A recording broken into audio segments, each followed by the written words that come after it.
Good evening. Welcome, everybody, to Torah is for Everybody. Tonight, we're going to discuss Bo, let my people go. And I welcome you, Brian Benjamin Schulman. How are you this evening? It's all right. It's all right. Very good. I'm happy to hear that. How are you, Dr. Jerry Lipstein? Copacetic? Miriam, you look well. How are you? I'm good, thank you. Okay, well, we have a very exciting story. I keep saying over and over again. It's funny because I remember Rabbi Percy when before he'd give his message on Saturday, every week he would come on and say, today is a very interesting parasha. Every week he would say that, and they all are. The worst ones are the book of Leviticus. That's the hardest one. But these are stories, especially now. Let my people go. When you think about the captives in Israel that Hamas have taken, and we keep praying. I got a whole list of names today to pray for all these people who are still held in captivity, and we're begging God, let our people go. So let's get into reading this. Let me turn it to, let me share the screen. And what happened to my picture here?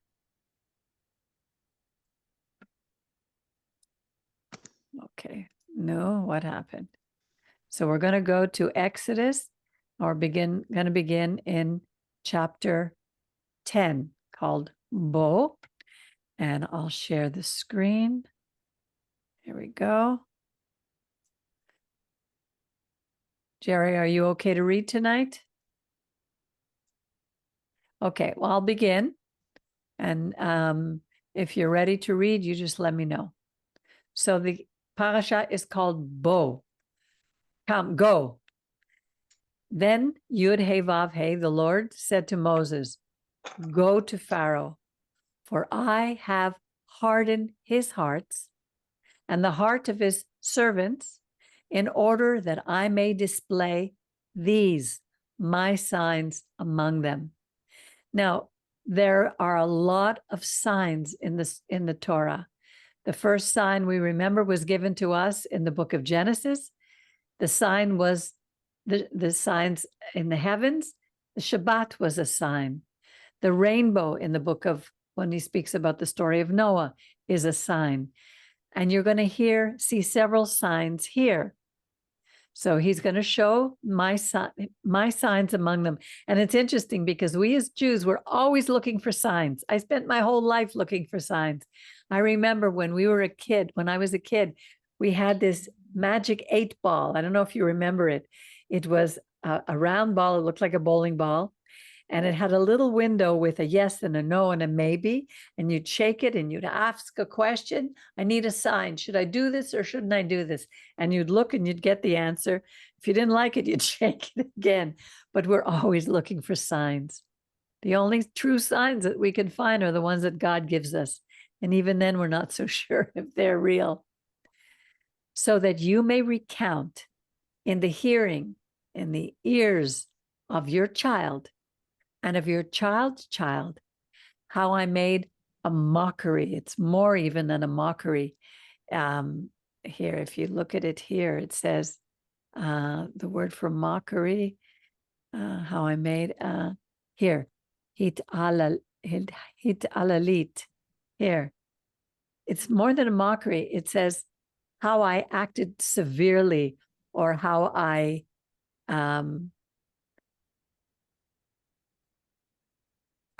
dealt ruthlessly with the Egyptians, and how I displayed my signs among them.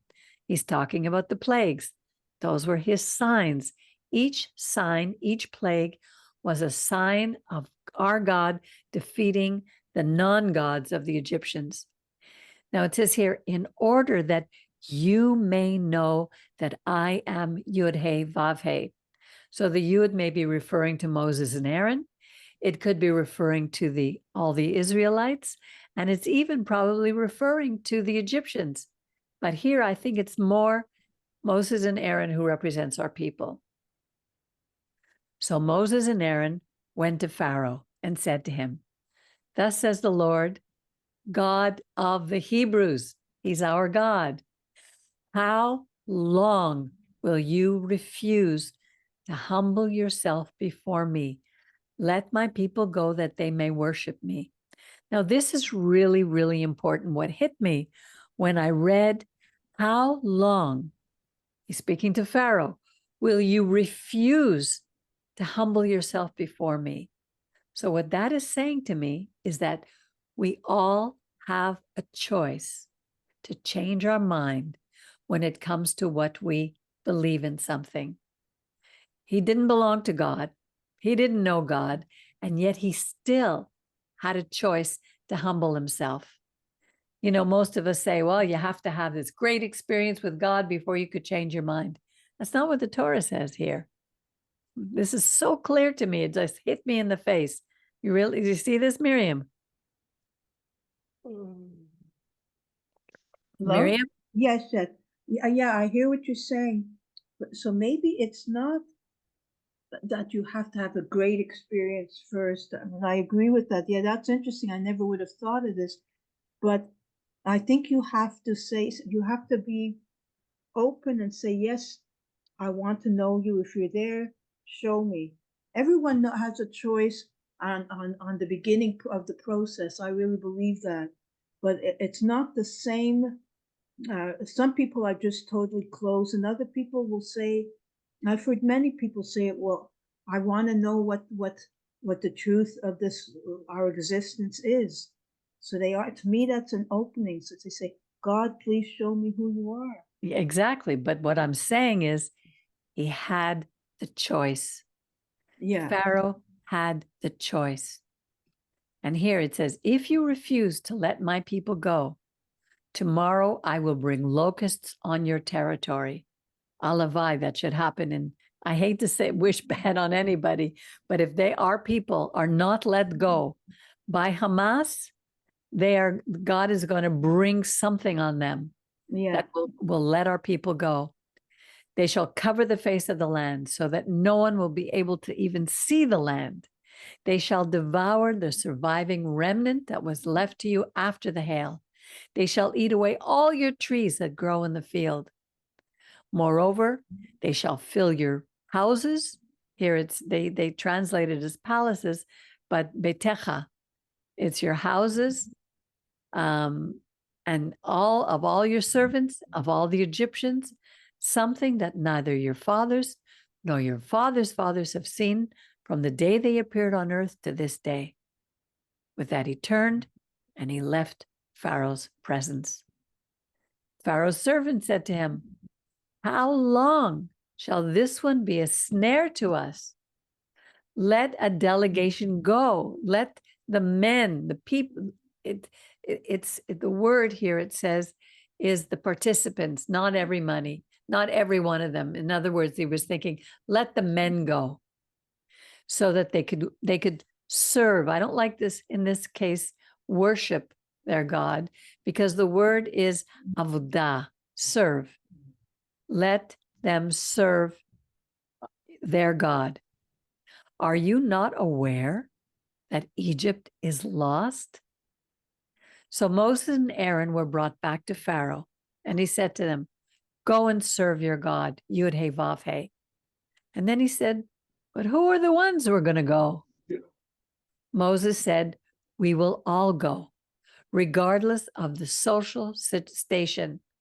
We will go with our sons and our daughters, our flocks and our herds, for we must observe Yud He Vav He's Chag, his holy day, his festival. But he said to them, Yud He Vav He be with you, the same as I mean to let your dependents go with you. Clearly you're bent on mischief. No, you men go and serve your God, if that's what you want to do. And they were expelled from Pharaoh's presence. Then the Lord said to Moses, hold out your arm over the land of Egypt for the locusts, that they may come upon the land of Egypt and eat up all the grasses in the land, whatever the hail has left. So Moses held out his rod over the land of Egypt, and the Lord drove an east wind over the land all that day, and all night. And when morning came, the east wind brought the locusts. This is the same east wind that blew all night that parted the Sea of Reeds when we got there. The locusts invaded all the land of Egypt and settled within all the territory of Egypt in a thick mass. Never before had there been so many, nor will there ever be so many again.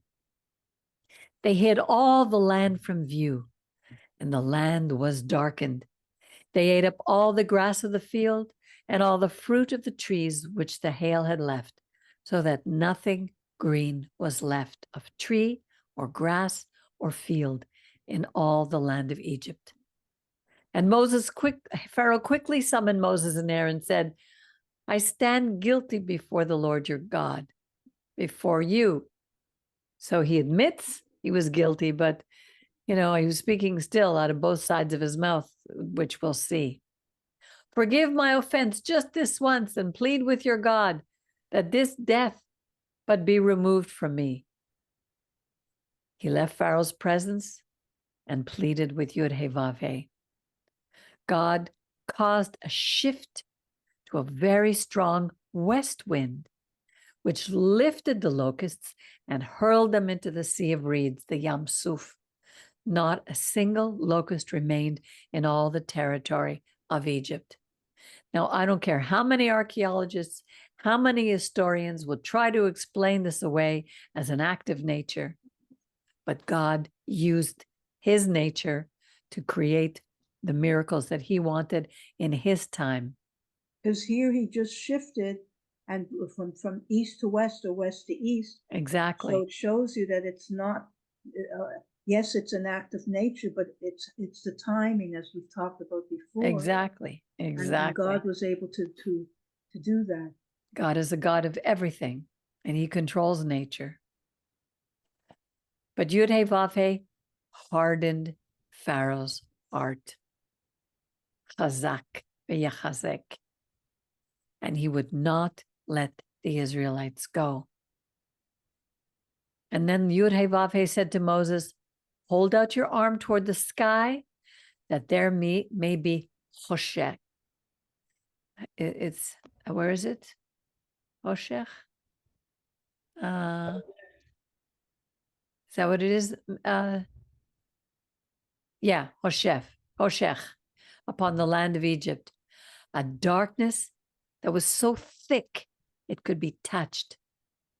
And Moses held out his arm toward the sky, and thick darkness descended upon all the land of Egypt for 3 days. People could not see one another. For 3 days, no one can move around. But all the Israelites enjoyed light in their dwellings. It's like God put his favor upon the Israelites while the darkness hit the rest of the people. I don't know if you've ever sensed this, but I sense it often where somehow God places me in a place of favor when others around are suffering, and sometimes I'm walking. It's like I walk through the valley of the shadow of death. It's an amazing feeling to know that God is with us. Pharaoh then summoned Moses and said, go and serve your God. Only your flocks and your herds shall be left behind. Even your dependents may go with you. But Moses said, you have to provide us with sacrifices and burnt offerings to offer to our God. They couldn't leave their flocks and their herds behind. Our own livestock shall go along with us, and not a hoof shall remain behind, for we must select from it for the service of our God. And we won't know what we're to worship until we arrive there. But the Lord hardened Pharaoh's heart, and he would not agree to let them go. Pharaoh said to him, get away from me. Take care not to see me again, for the moment you look on my face, you shall die. See what he's doing? Every time he opens his mouth, he's getting deeper into trouble. And Moses replied, you have spoken rightly. I shall not see your face again. Brian, I'm going to put you on mute because you're making noise, okay? Okay. Hold on a second here. Ach, Baruch. Okay, chapter 11. Jerry, you want to read any?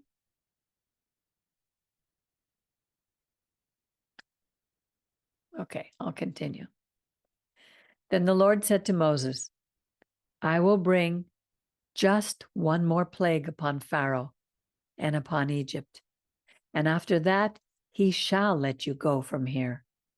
And Indeed, when he lets you go, he will drive you out of here, one and all.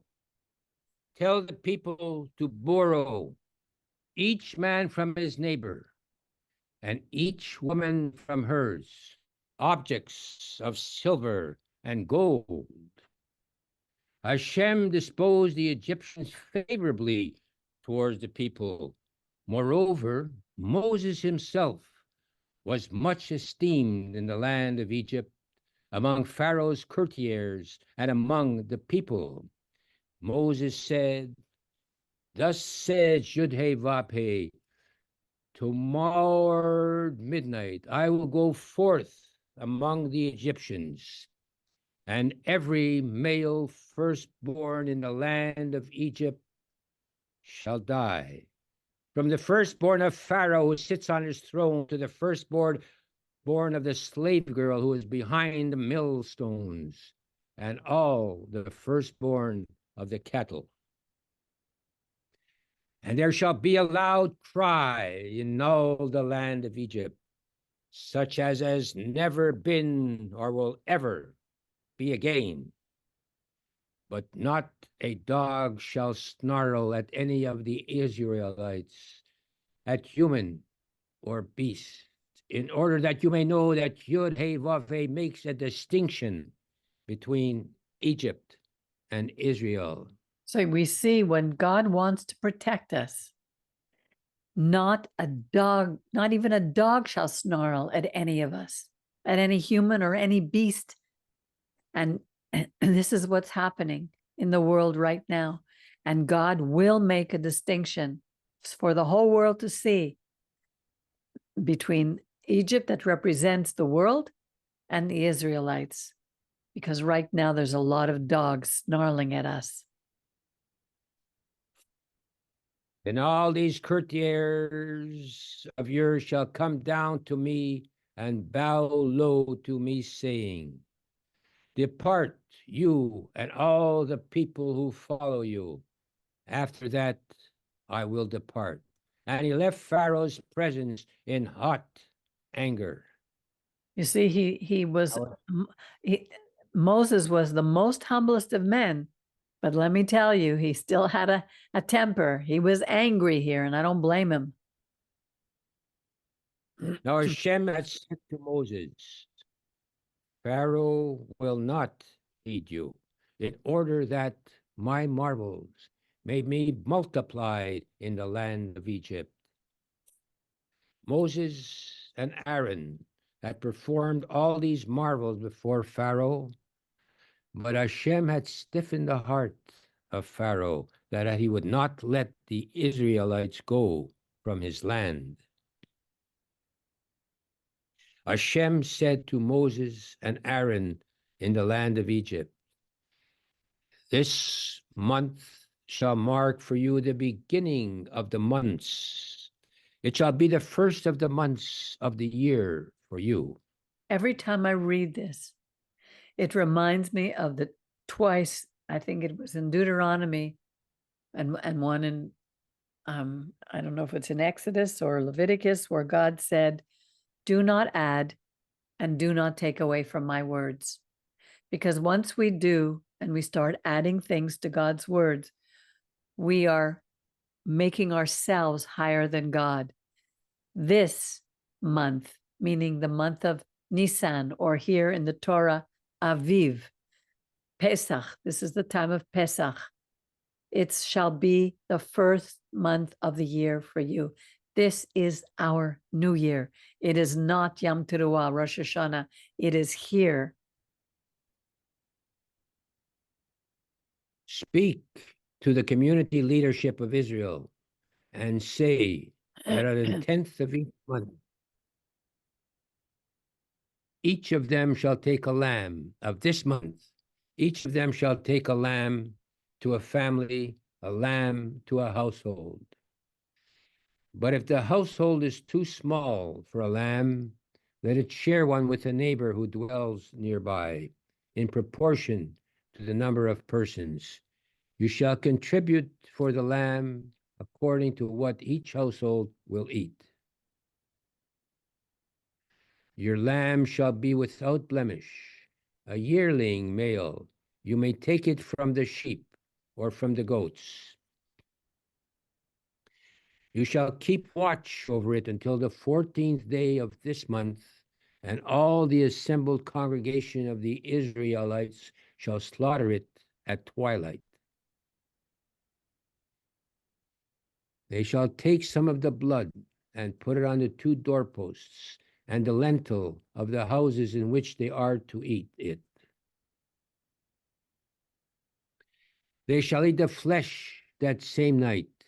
They shall eat it roasted over the fire with unleavened bread and with bitter herbs. Do not eat any of it raw or cooked in any way with water, but roasted, head, legs, and entrails over the fire. By the way, one of the things that we do is we celebrate at Pesach, we eat bitter herbs, and we say it reminds us of the bitterness of our tears. But it was also simply, and I read this from, I think it was Rabbi Ibn Ezra, he said that there was simply a tradition or a custom in those days when we were in Egypt, because it was so hot and it was so humid, and they would eat bitters before they ate. And the bitters, I know my naturopath told me to take bitters before I eat. It helps to digest. And this was simply a practice of digesting. It wasn't necessarily a religious reasons. And the unleavened bread probably also had a reason, and more we say that it's because they didn't have time to leave, so they had to leave the bread unleavened. But it represents obviously at different levels. You have the midrashic teachings, you have different ways of interpreting it, but some things are just very basic customs of the day. And even here, when they should take the blood and put it on the 2 doorposts of the lintels of the house, those who didn't do this simple practice, this was called a chok. Nobody knows why God said to do it, but it's a matter of us trusting. We had to do that. Those who put the blood on the doorposts, they would be saved. Those who didn't, they would die. The firstborn would die. Go ahead, Jer. You shall not leave any of it Sorry, I over just wanted until... to say something. Hello? Yes. You know, they say the firstborn will die. Yes. So it's not as that I never really had read that clear. It never hit me before. It's, you know, everyone else who weren't the firstborn could run around outside and they wouldn't be killed. Except that it does say soon, you'll see, don't tell everybody to stay inside. Oh, Yeah. Don't tell everyone? Yeah, you'll see when we get a little Okay. further. Okay. Go ahead, Jer. You shall not leave any of it over until morning. If any of it is left until morning, you shall burn it. This is how you shall eat it: your loins girded, your sandals on your feet, and your staff in your hand, and you shall eat it hurriedly. It is a Passover offering to Ad Hashem. Okay, I'm going to stop here for one moment. Here it says, it isn't, here the word is Pesach. And I want to just quickly turn to, let me just go to, hang on a second, I have to move this up. I want to go to Leviticus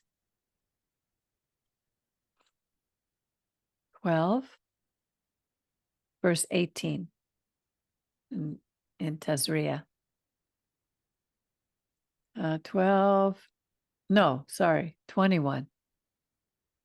Sorry. Leviticus 21, 18 anymore. Here. It said, no one at all who has a defect shall be qualified. No man who is blind or lame. The word for lame is, hang on a second. Here. It's lame. It's peseach. Peseach. The idea is that if a person is lame, they cannot walk. They are immobile. And here, oh, where were we? Oh, I forgot the verse. Were we in 11, Jerry? Or were we in 12? No, we were in the next one, I think. Lamb, here. Passover. Yeah. The Pesach, here. It's the same root. Pesach. The idea of Pesach has to do with God would place himself in the front of that house. It's almost as if the fire of his spirit would be immobile, Pesach, in front of the house so that the destroyer couldn't enter. It had nothing to do with passing, that the destroyer would pass over the house. Pesach, he would protect that house. See, even here, it says protective offering. Pesach means protective, immobile. Okay? Just as an aside. Okay, go ahead. Go ahead, Peggy, please. For that night, I will go through the land of Egypt and strike down every male firstborn in the land of Egypt. So the females were safe. It had to be a male firstborn. Why? That was the thing that the Pharaoh himself had done at the very beginning. He went to try to destroy the firstborn males of every home, to wipe out the women. The young baby girls would be safe, but the males would be killed. And here in the land of Egypt, both human and beast, and I will mete out punishments to all the gods of Egypt. Every one of the plagues were gods of Egypt. And the blood on the house where you are staying shall be a sign for you. Here's another sign. When I see the blood, I will fesachti. It's here. Fesachti. So that no plague will destroy you when I strike the land of Egypt. This day shall be to you one of remembrance. We are to remember this, for you shall celebrate it as a chag, a festival, to Yud He Vav He, for all generations. You shall celebrate it as a chukat. Chukat is an ordinance which we don't always have a common sense meaning, but it's one that God says, you do this because I know why you need to do it. You don't have to know. It's enough for me to know. You shall celebrate it as a chukah for all time, from generation to generation. We are to tell this story, which is what we do with our children. 7 days you shall eat matzot, unleavened bread. On the very first day, you shall remove leaven from your houses. For whoever eats leavened bread from the first day to the 7th day, that person shall be cut off from Israel. So if you know people who are supposedly Jews or Gentiles who have come in to be with us, and they eat leavened bread, they eat regular bread on these days, they shall be cut off from Israel. And we have that in all our families. They don't care about Pesach. They don't care about eating bread, matzah. So just because you call yourself a Jew doesn't mean that you're one. You shall celebrate a sacred occasion on the first day. The first day basically is it's called Hag Pesach, or it's the festival of the Lamb, the offering. And then we have 7 days of not eating matzah on top of that. No work shall be done on them on the first day and on the 7th day You mean of eating matzah, sorry. of eating matzah. Only what every person is to eat, that alone may be prepared for you. You shall observe the feast of unleavened bread, for on this very day I brought your armies out of the land of Egypt. You shall observe this day throughout the ages as a hukat for all generations, olam, forever. The dorotam, the dorotechem, hukat, olam. In the first month, from the 14th day of the month, in the evening, you shall eat unleavened bread until the 21st day of the month in the evening. No leaven shall be found in your house for 7 days. For whoever eats what is leavened, that person, whether a stranger or a citizen of the country. Now, this is a ger. A little later on, we'll see another word for foreigner that is not the same as ger. It's not the same as those strangers, those who are not natural-born Israelites. These gerim wanted to be with us. They were like the Ruths, like the Calebs, like Obadiah, those who were born Gentile, but they wanted to be part of the people. So they also would eat unleavened bread. But whoever eats what is leavened, whether they're a stranger or a native born of the country, shall be cut off from the community of Israel. It reminds me of what Rav Shaul would say, that the natural branches would be cut off, and the of the olive tree, which represents Israel, and those who wanted to be part of us would be grafted in to the olive tree. You shall eat nothing leavened.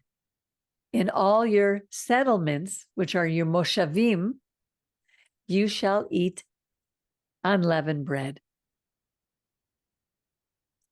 Moses then summoned all the elders of Israel and said to them, go, choose lambs for your families and slaughter the Pesach.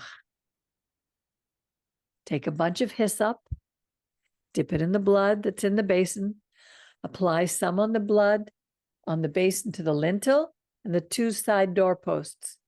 None of you shall go outside the door of your house until morning. Here, Miriam, you see that? Okay. But does it say they'll be struck at this point?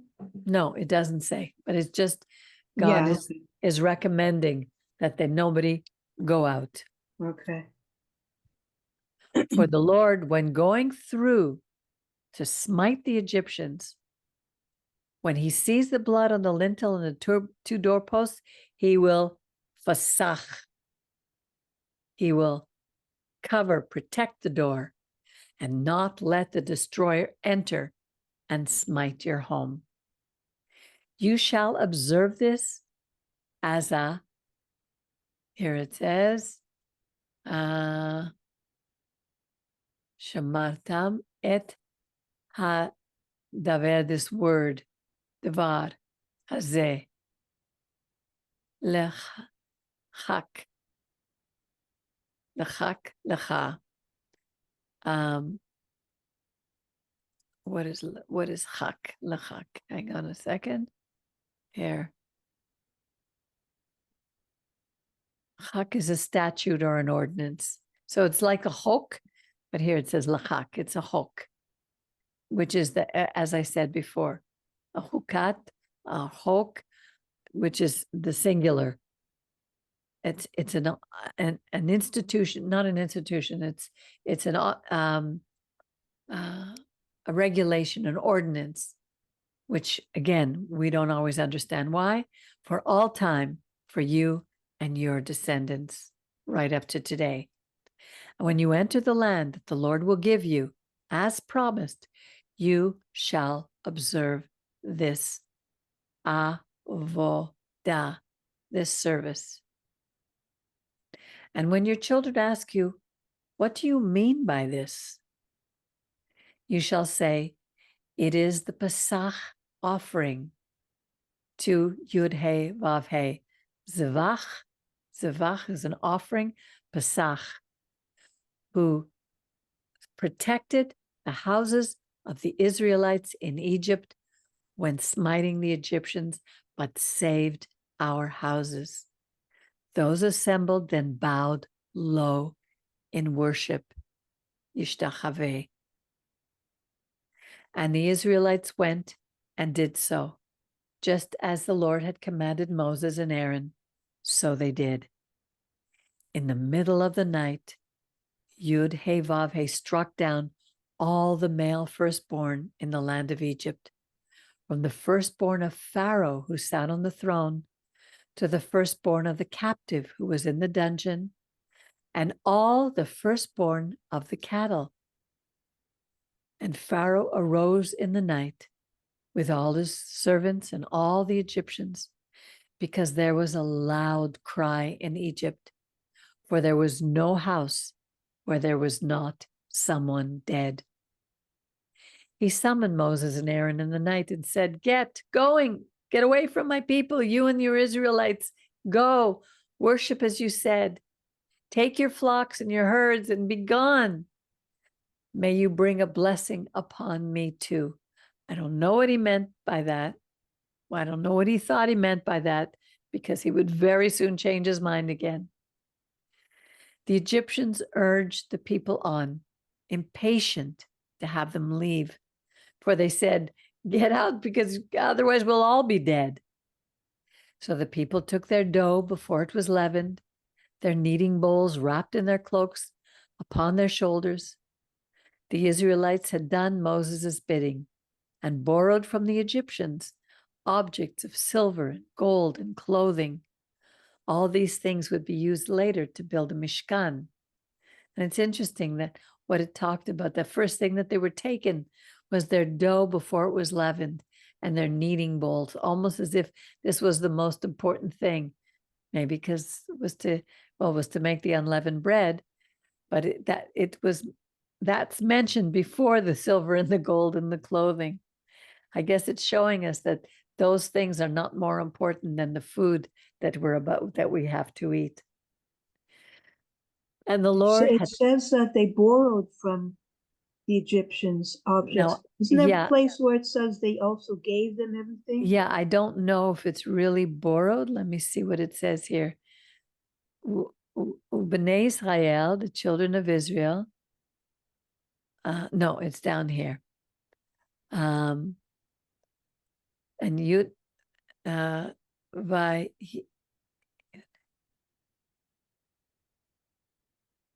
oh no, it's up here. Sorry. The Israelites, Israel, the sons of Israel, did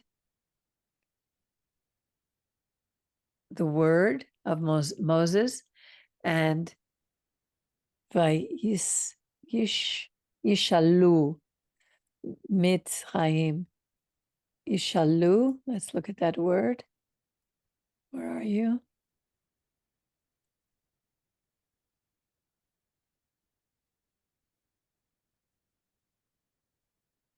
To ask, to inquire, to beg. No, that's not the word. Mitzrayim, kol kesef. Yeah, I don't know if it's really borrowing here, because they didn't have the idea that they were going to be giving it back.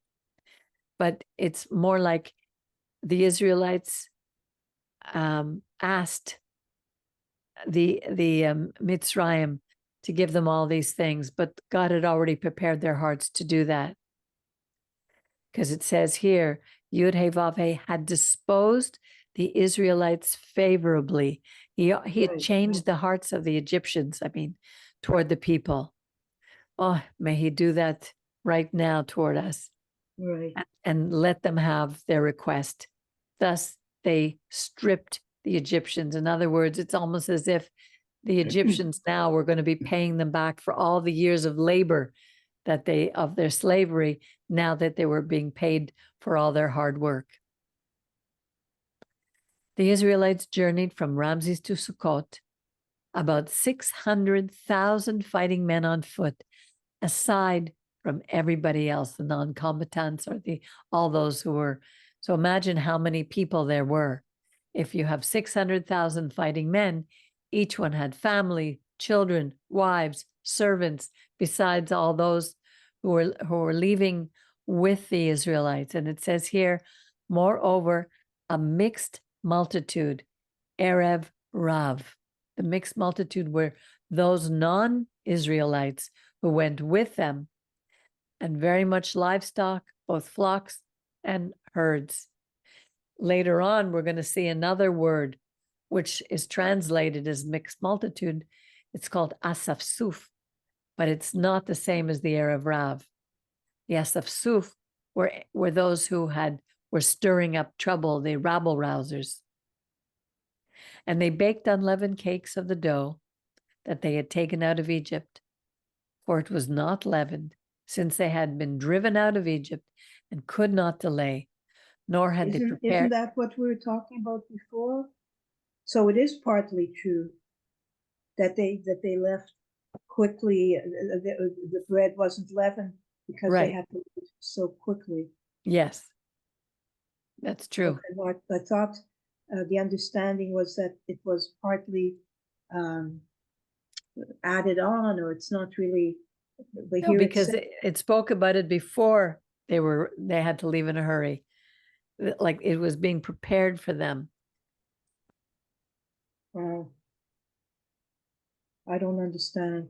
Well, we read that they ate unleavened bread at the Pesach, at the Seder, or not with the Seder, at that last dinner, before they maybe, I don't know if they realized they were being kicked out so quickly. This comes Okay. afterwards.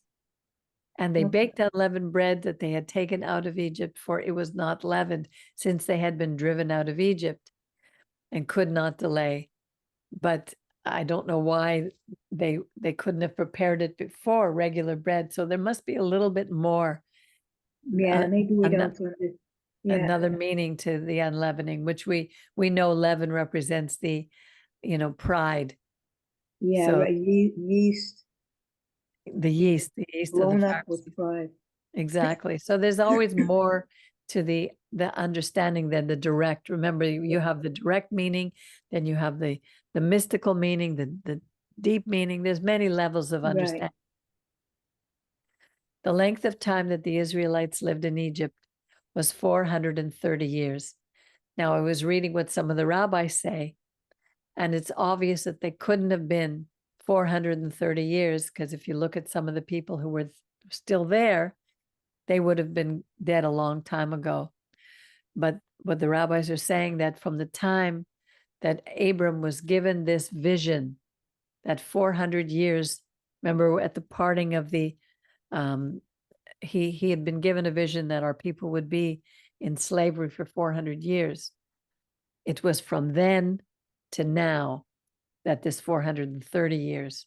So really, at the Sorry, end who had been given the vision? I didn't hear Abram, you. Right. Abram Okay. given a vision that the people would be slaves in Egypt. Right. Okay. Right. Yeah. So it's not that I they were just have a slaves. question. I have a question, Peggy. Okay. Just thought of it because I think they say it's 210 years, right? Of slavery. Yes, but that the hardest part were the last 70. There's different opinions. Okay, the question I'm putting forth is, some people say the slavery was 210, but maybe they were all there all together 430 years, maybe not all that time in slavery. Yes, it could be, but if I go here, let me just show you. If I go into commentaries here and I go over to Ibn Ezra, no, it wasn't Ibn Ezra, it's Rashi. Hang on. Was it Rashi? No, sorry. It was Ramban. Here, let me go further down. Thrust out of Egypt. Oh, one of the commentaries that I read, and I can't remember where it is now. But he gave a very good explanation of why it couldn't have been. I'll have to find it. It had something to do, and I can't remember all the details now. I'm sorry, my memory is just not good enough. But I remember reading the fact that if you look at some of the people who were still alive at this point, it had to do with Amram, the father of Moses, and Moses. It's not possible that they were there 400 years in slavery. The slavery was only, let's say, the last 70 years. This is according to some of the studies that the rabbis have done. I don't know if you read anything like that, Jerry. No, I heard something. I heard it's 400, but I heard also about 210-ish for the time they were in slavery. Okay. That was for the Lord a night of vigil to bring them out of the land of Egypt. And that same night is the Lord's, one of vigil for all the children of Israel throughout the ages. So it's There's as if, that wonderful verse. yeah, you know, the Lord is watching, keeping vigil over our people all throughout the ages on this night as we sit at our seders and we're remembering this very special time, which is so urgent for us, because it's a picture of what would happen over and over throughout our history. The Lord said to Moses and Aaron, this is, let's see, Aharon, Zot Chukat. It's not the law, it's the ordinance of the Pasach. No foreigner shall eat of it. So here it says, Kol ben nechar. This is a little bit different word. Hang on a second. We go to nechar. Where is it? Foreigner. Kol nechar. Foreign, alien. Foreign is that which is foreign. It has the idea. See, the ger wants to be part of Israel. The foreigner does not. He's completely separate from us. So no foreigner can eat of this. But any home that has purchased a male slave may eat of it once he has been circumcised. No bound, no slave or hired laborer shall eat of it. It shall be eaten in one house. You shall not take any flesh outside, nor break a bone of it. The whole community of Israel shall offer it. If a male stranger, a ger, who dwells with you, wants to offer the Pasach to Yud He Vav He, all his males must be circumcised. Then he shall be admitted to offer it. He shall then be as a citizen of the country, but no uncircumcised male may eat of it. There shall be one Torah achat, one Torah for the citizen and for the ger who dwells among you. This is repeated several times. There's only one Torah for everyone. There is no extra laws for other people. No, what do we call it? The Noahide laws? That's all made up. We have to be so careful when we read the Torah, not to believe some of these things that have been imposed upon us. They didn't have to convert to another religion. They just needed to be circumcised and say, I want to become a part of these people. I want to be with your God, period. It's And such a all the- simple statement, but really, there's only one God in the whole universe. Exactly. Exactly. We And act as if there's many more. sorry? It's just we don't say it, but with the way the world functions, it's like we're saying it's like a war of the gods. It's like a great Greek pantheon of gods, when really there's one creator of the whole universe. Exactly. And what we don't realize is that, and well, we realize it, but we don't want to realize it.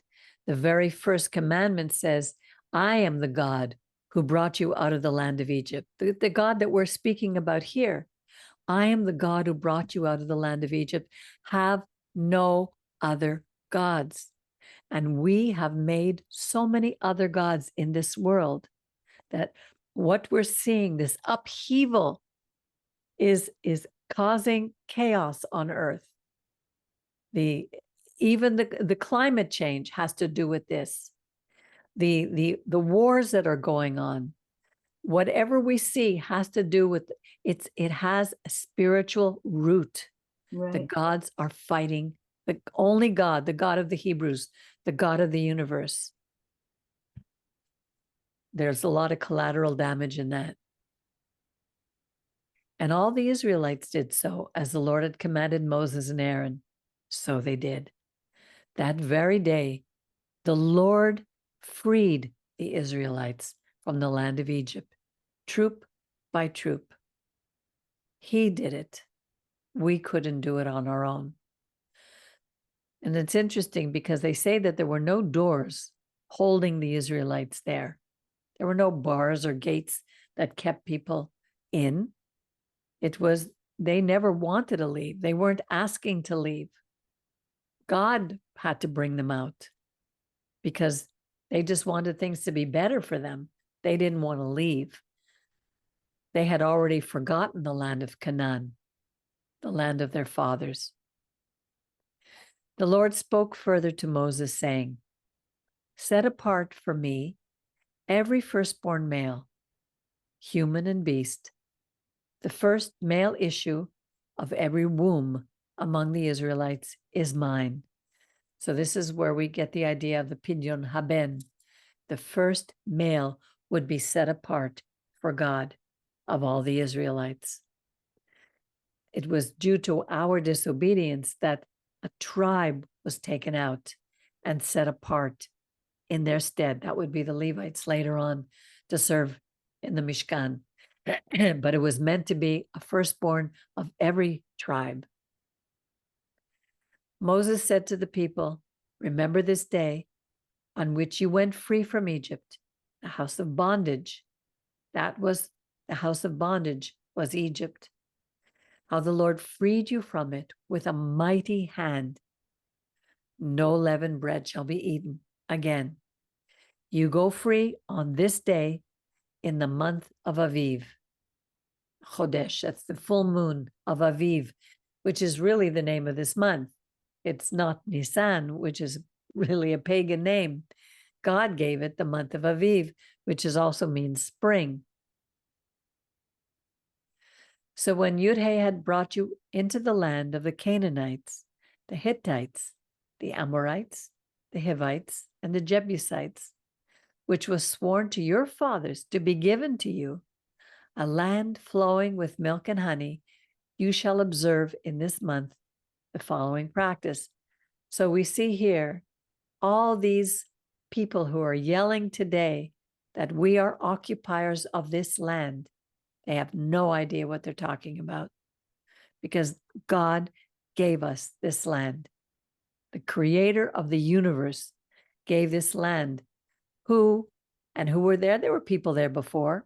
The Canaanites, the Hittites, the Amorites, they were all pagans. And when the evil of these pagans had become so great, they were driven out of that land. For some reason, God chose that piece of land for the Hebrews. He did it. We didn't do it. A land flowing with chalav v'devash, flowing with milk and honey. 7 days you shall eat unleavened bread. And on the seventh day there shall be a chag leyud he vav he, a chag, a holiday, holy day, a day set apart for the Lord. Throughout 7 days, unleavened bread shall be eaten. No leavened bread shall be found with you. No leaven shall be found in all your territory. And you shall explain to your child on that day, it is because of what the Lord did for me when I went free from Egypt. So we are to teach this to our children. Sadly, I wasn't taught that growing up, and I didn't teach it to my children. For this shall serve you as a sign. Isn't this interesting?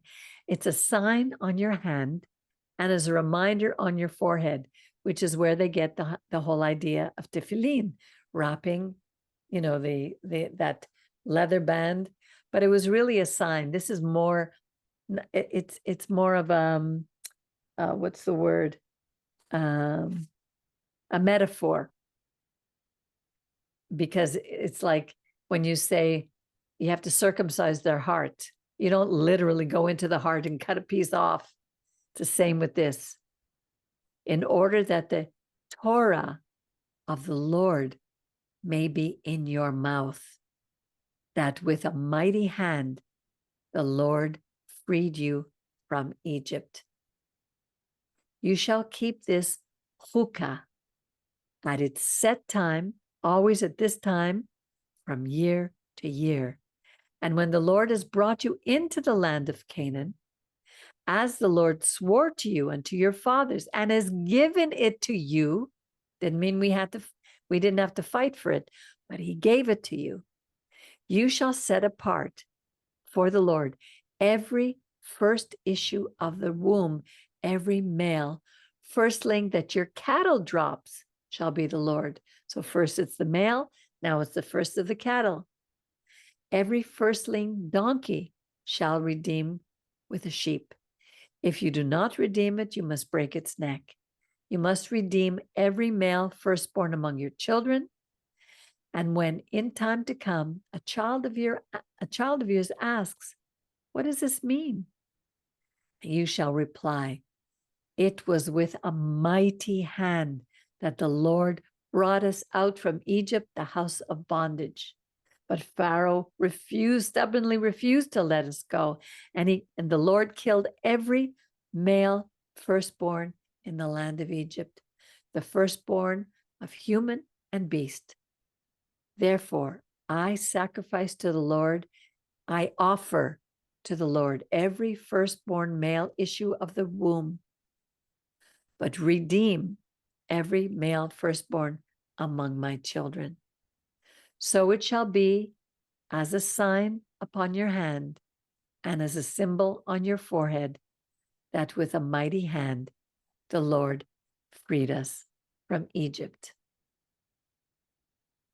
So it's our job, our duty, to teach this to our children.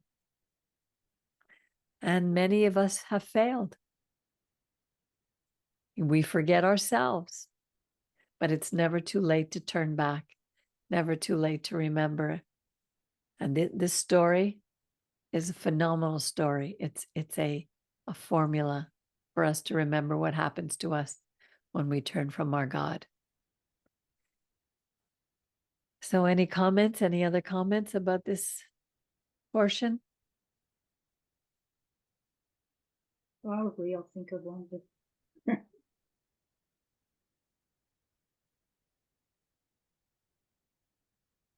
So what did you say about a sign on the hand? You know, people put on tefillin today, eh? Yes. But it almost becomes a practice that is bigger than life. It's like, I see, you see young Chabadniks over in the shopping center, and any Jew that comes near them, they're wrapping it. What's the point if the person doesn't care about anything? It's like, it almost becomes like a superstition.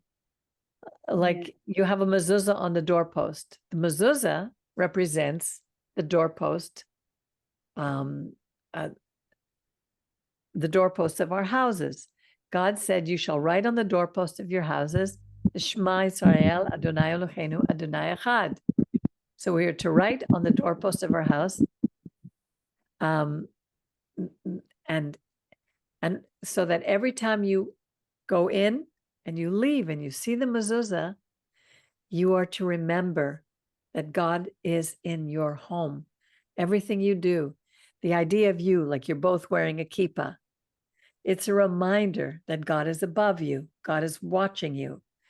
When you wear the tzitzit, some would just wear it on a talus. Others wear it underneath their shirts and they let the tzitzit hang down.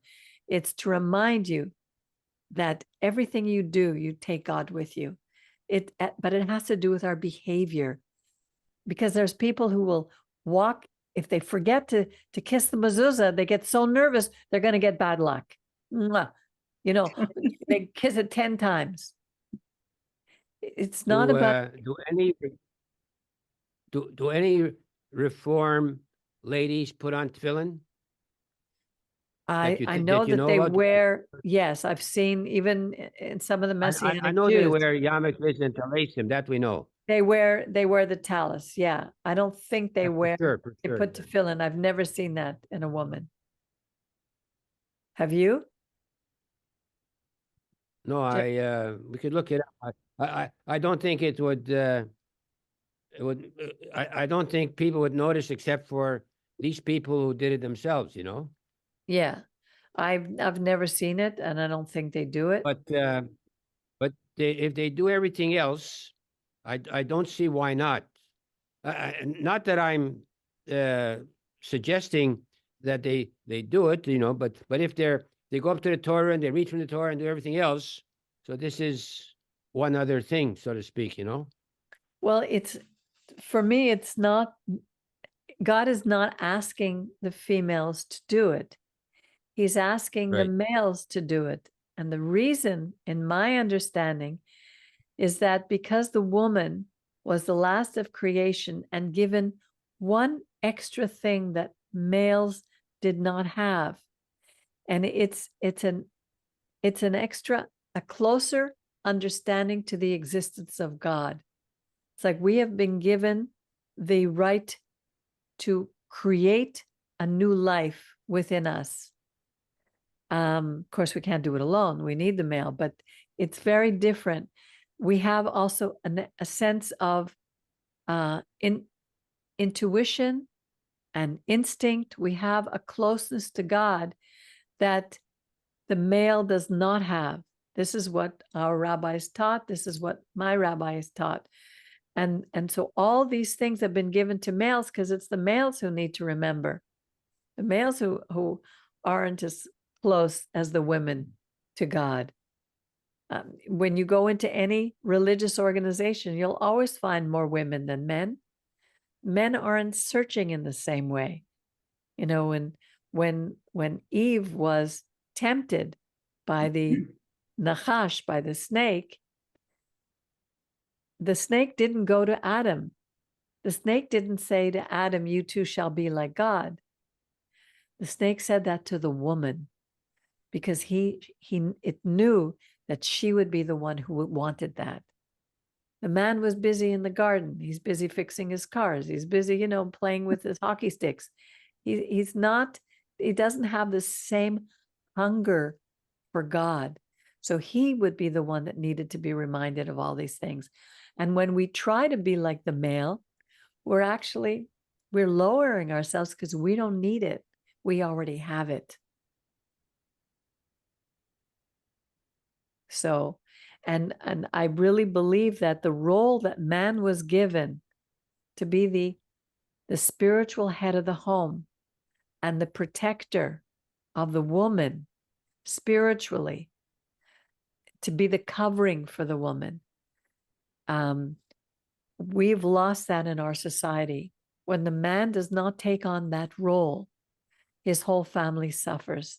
The children suffer. The women suffer.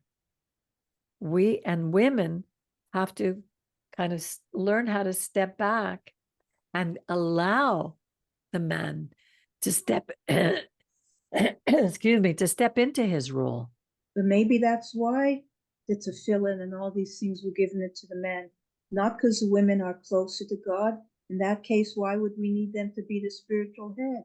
Maybe it's to remind them because they are the one who are to be the spiritual heads. Exactly. Otherwise, it's like sort of a contradiction, no? We're higher, more spiritually, inherently in some way, and yet they are made the spiritual head. So to me, it makes more They're sense. made the spiritual head because of the curse, Right. because Adam didn't protect Eve. He was told to have dominion over all, to take care of everything, including his wife. He didn't do it. And now he had the role, he was given the role by God to protect the woman. Because we sometimes need to be reined in. We fly everywhere. And I know, because even if, there are women who have, even a woman who has a bad husband is still sometimes, I know you're going to disagree with me, but I was curtailed to do a lot of things because I had a husband. As soon as I left the covering of my marriage, it was like there was no stopping me. We all need boundaries. And somehow the husband helps to play a role in creating those boundaries in the home. And I'm speaking about a healthy home. Yeah, it has to be a healthy. It has to be a healthy home. Because but you fled still, not because of, I don't I think fled because of a bad marriage, but I had boundaries. Afterwards, I had none. Yeah, but they were killing. I mean, I don't want to be diverted. No, to no, that. I don't know go what you're there now. saying. No, Yeah. no, I don't want to go there, but I just don't agree because you had to leave a bad. I don't think any marriage. No, but you're not understanding what I'm saying. I'm not talking about whether or not I had to leave a bad relationship. Yes, I did. But because I didn't go into a healthy relationship, I had no boundaries anymore. No, that I understand, but that's what I'm saying. The institution of marriage is a No, but very Peggy, I healthy agree one. with you. Yeah, I Okay. agree with that. It just didn't sound like that. Yeah. Okay. Definitely. Yeah. So that's that. I don't agree with a woman trying to be a male. I don't agree with a woman needing a kippah or wearing a talit or taking on. Look at even the story. Remember, we talked about it with Joseph marrying the daughter of, what was her name? Asana. Asenat, the Potipharah, who was the priest of Egypt, the high priest of Egypt. He was given Asenat to marry. Joseph, a Hebrew, married a pagan queen. And yet his two sons were taught the ways of the Israelites.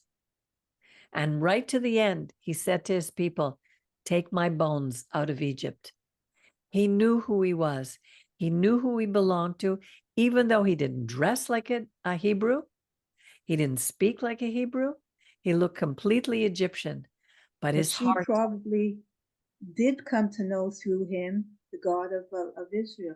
And that's the key. It's up to the male, the man, to bring his household into the boundaries of the God of Israel. And when the man doesn't do it, the whole house fails. And very sadly, that's what is happening in most Jewish homes today. Or we go from one extreme to the other. We go from complete atheist to ultra Hasidim, both of which are out of line with what God is teaching us. That's why he said, do not add and do not take away from my word. Because the minute we add, it's like we're making new gods. We're making new rules, our own rules. We're putting ourselves above God. And God will not stand that, which is why I believe that there's so many problems in the world today because of what we are doing. Not only as a nation of Israelites, nation of Jews, but we're failing in our role of bringing the nations, the Gerim, the Goyim, to our God, not to our religion, but to our God, the God of Abraham, Isaac, and Jacob. And that's a very important thing for us. And we have to turn that around. And then nobody can touch us. Nobody can attack us. There won't be a Hamas. And in the beginning, the idea of a God giving boundaries is for us. It's not like we're in trouble because we disobeyed and God's strict and you have to, we disobeyed something that was the whole fabric of life is for our own joy and we're meant to have joy in communion with God. It's supposed to be a gift. Exactly. It's not a, people say, I hate when people say, some people say the Old Testament is strict and the God of the Old Testament is mean and strict. And the New Testament shows a God of love. It's Bubamaisa. God starts off, in creation saying, and it was good, and it was good. Everything was good and beautiful. Exactly. But it's funny how we can accept boundaries in everything else. You go to a football game, look how many rules there are. Imagine going on with, a football onto the team and there are no rules. Everybody understands boundaries. Yeah. But when it comes to how we raise our children and how we live our lives, suddenly we think that no boundaries is good. And it just causes chaos. Jerry, does that I just want to add, Miriam, you have to serve God basimcha. You have to be joyous with God, and we have to be creative and productive. And why? Because it's good to have a purpose for life, and purpose for life is very important. I don't think we would want to live hundreds of years without a purpose. No. We would get bored. We need the challenges, and we need the downs to have the ups. Unfortunately, we need the darkness to have the light. And hopefully, when we are in darkness, hopefully we will emerge with a bright light. And that's our requirement. And I think this world is very important. A lot of people say, you have this world, you will have joy and reap the benefit in the next world. But I hear the next world may be a spiritual world. And I'm not sure about that because I haven't been there so far. Not rushing, but who knows? But I think the fact that we have a human body and a human earth, even the fact the earth is a physical thing. So we are physical. So I think it's important not just to say you'll do better in the next world, this world. So as you mentioned, Miriam, joy, productivity, creativity, and to sum it all up, and perhaps Peggy can sum it up, purpose. Well, I believe that God has given us gifts, talents, so that we can fulfill the purpose that he gives us. And it says he gives us the desires of our heart. He puts the desire in us. Like I have a friend who is a wonderful artist and a wonderful writer. She's very creative. Miriam is an artist. She's a writer. And I love to sing and I love to speak. God has given me certain gifts. And when I'm fulfilling them, the sense of joy, that the sense of it's absolutely, I get shocks of joy that go through my being, which I think are so healing. They're healing, whereas the opposite is shocks of fear and shocks of stress when we have no purpose and we lose hope. So we need I'm going to tie that together, Miriam. I'm adding to Peggy. you and the whole adding is the accomplishment and productivity will give us joy. Exactly. So it took all three of us to nail this down, eh? Exactly. Exactly. And may we all find that purpose in life. Because when we do, there's nothing like it. No amount of money will ever buy that. No amount of clothes or cars or big homes. It's all empty if you have no purpose. Brian, did you want to say something? You're on mute. I can't hear you.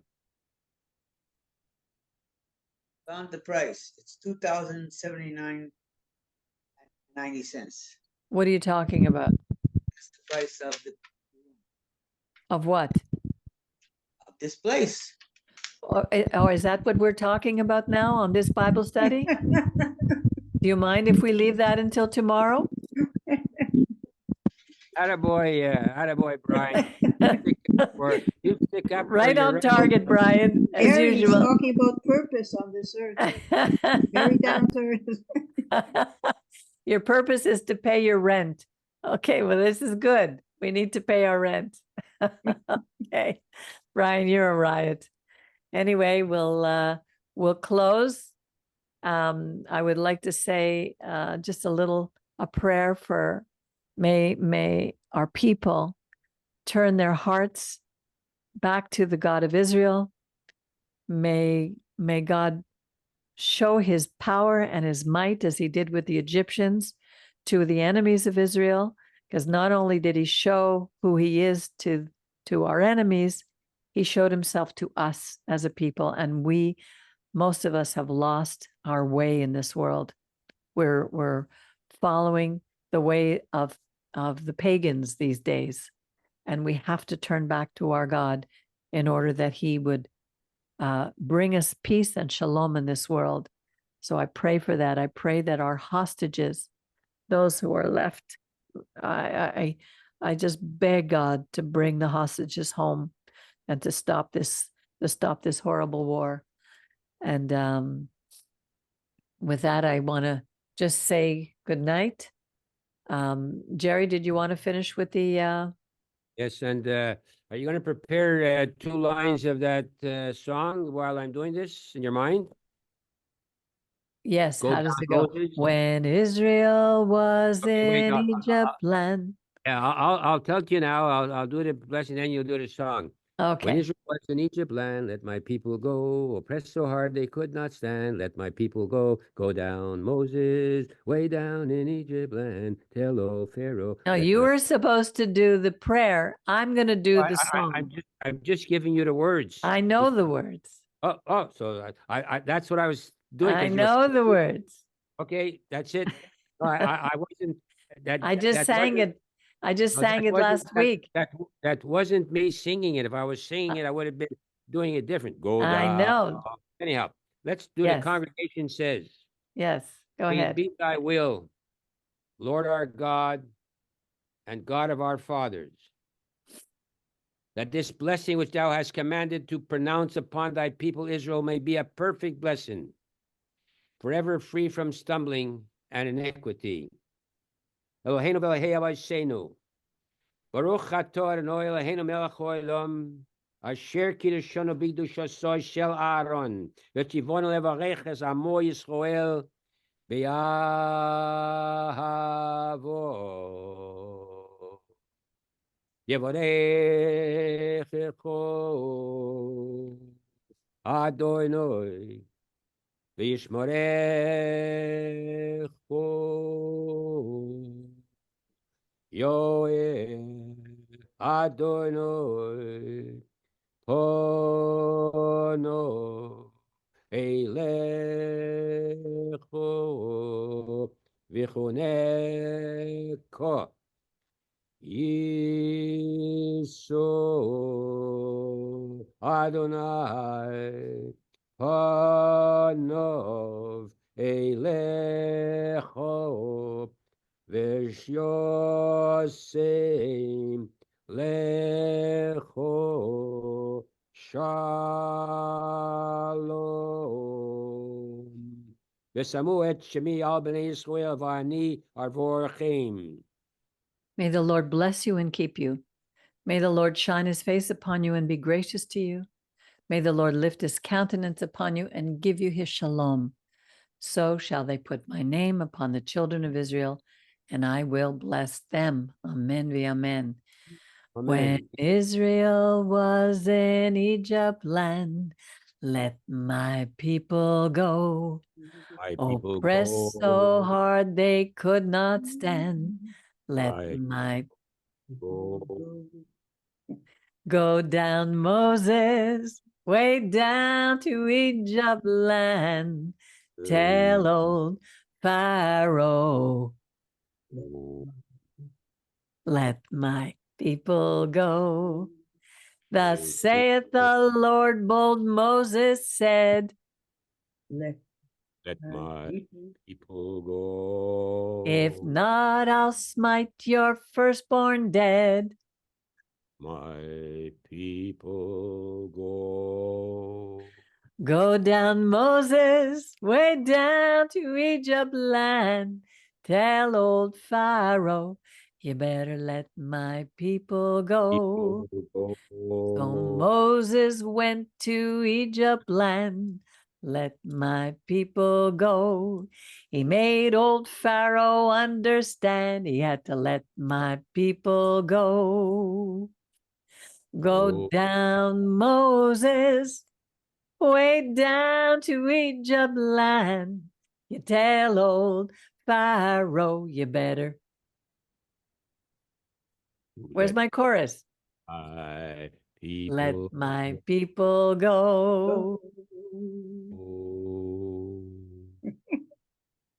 Go down, Jerry Lipstein.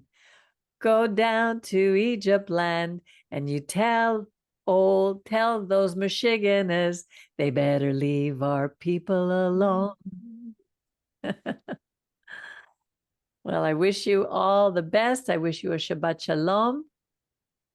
And I'll see you, God willing, next week when we will look at the next reading, which I think is Bishalach. So good night, everybody. And thank you. Thank you.